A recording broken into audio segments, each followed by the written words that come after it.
Hello everyone, welcome back to my channel, and today I have another, sorry I'm trying to get comfortable here, wait one sec. Alright, so I have another book recommendation video for you, and today's book, Khalil Gibran, The Prophet. As you can see, matching, yeah, sorry that's a little moist.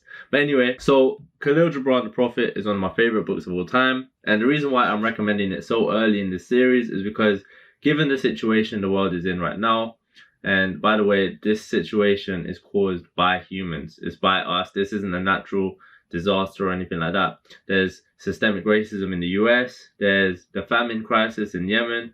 There's the crisis in Bangladesh. It's a crisis because corporations are greedy and they don't want to pay their employees in third world countries because they see them as worthless. And then there's the anti-terrorism bill in the Philippines as well. So there's a lot going on in the world that people need to be aware of, and people are feeling lost. I forgot to mention coronavirus. That is a big one. That's still going on, mainly in the US, but that's still going on worldwide as well. Back to the book.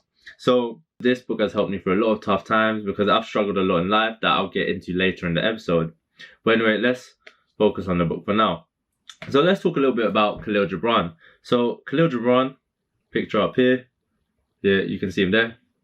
Khalil Gibran is a Lebanese-American writer who was born in Lebanon on the 6th of January 1883, and he died on the 10th of April 1931 at the age of 48. His death was tragic because he had tuberculosis in one of his lungs and he had cirrhosis on his liver. Now, even though he died a tragic death, he did lead a very meaningful and successful life. He was a visual artist, he was a poet, he was evidently an author, because, you know, book, author.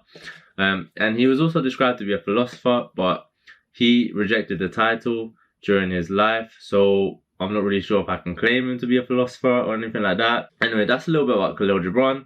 He also immigrated to the US in 1885 because there was a lot of conflict going on in Lebanon at the time of his birth. In the US, he developed a sort of higher level of education that he would have received in Lebanon, and he also developed his love for, say, art, writing, and it basically paved the way for his career and helped him decide what he wanted to do. He also returned to Lebanon at the age of 15 to attend a college in Beirut.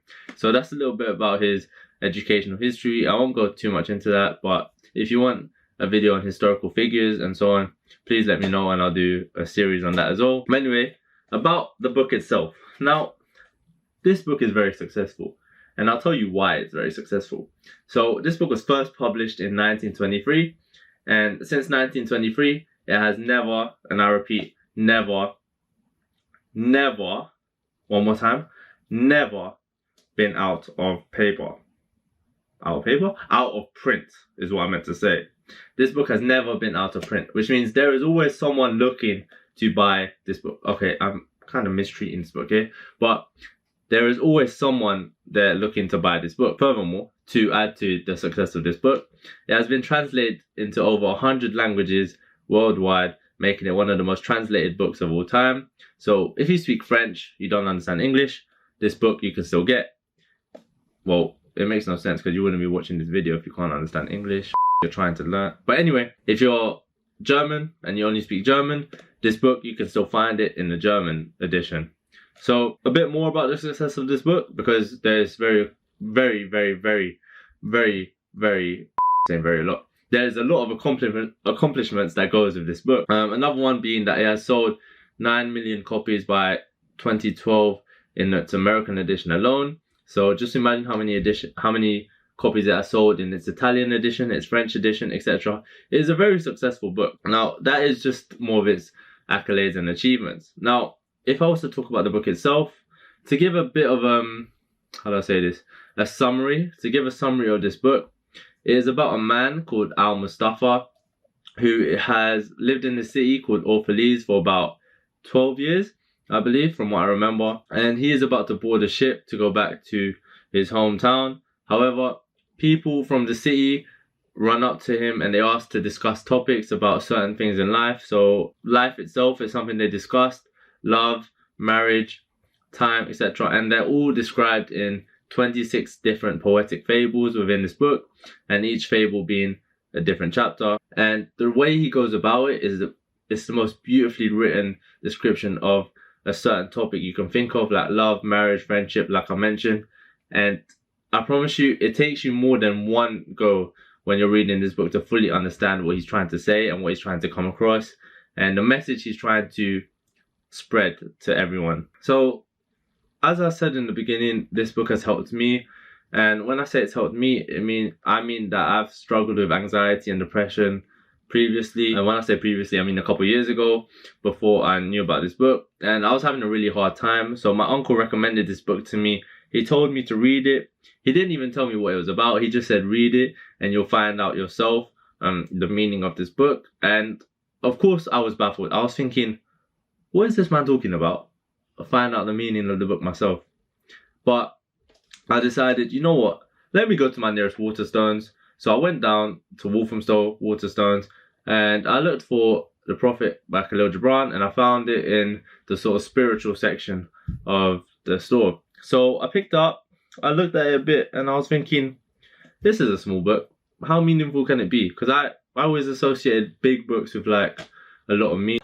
Donut, you're so stupid! Before I started reading books, that makes no... Well, that's obvious. But anyway, so I wasn't a really big reader. I wasn't keen on reading. I didn't read for fun. I do now. But before I was thinking, oh, reading's boring, just like most people would assume. But then I picked up this book, I started reading it. And as I read each chapter, I didn't understand what he meant. And then I reread the chapters. And then I dug deeper and I sort of let my guard down emotionally, just so I can interpret what he's trying to say. And it really connects with you on a spiritual level. So you'll be able to discover feelings that you never sort of felt before. And I don't mean that in any sort of way that you might be thinking of. I just mean it as it is. You start to connect with yourself on a more emotional, spiritual and mental basis, and you feel a lot stronger. You feel like there's a sense of courage that has fulfilled you. I'm making this book seem like a superpower, but I'm being brutally honest when I say this book can change your life. It can make you think in a different perspective. It can help you ease your tension. It can help you become less of an... If you have anger problems, it can help ease that. It can help you become more peaceful. Find peace within yourself as well. So if I was to give this a rating, I'd give it a 5 out of 5. I'm going to start doing that. I'm going to give books 5-star ratings. I'd give this book a 5 out of 5. It's not a long read. So if you're easily distracted by books, that shouldn't be a problem with this. But there are a lot of metaphors, there are a lot of similes, there are a lot of poetic devices that you would have learned in GCSEs and also in A-level English if you've done A-level English. But other than knowing what the literal poetic devices mean, you have to look at it in a different perspective. You have to look at it in a different way and to truly understand what the message that Khalil Gibran is trying to come across. So I'd highly recommend this book to end this video. 5 stars out of 5.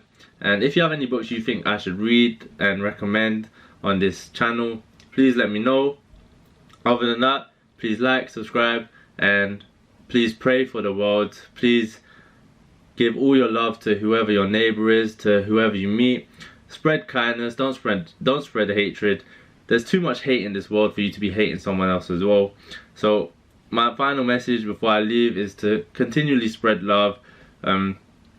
Say I love you to your mom, say I love you to your dad, say I love you to your brother, to your sister, to whoever, because you never know what's going to happen tomorrow. Tomorrow is never promised. So please, from the bottom of my heart, continue to spread positivity.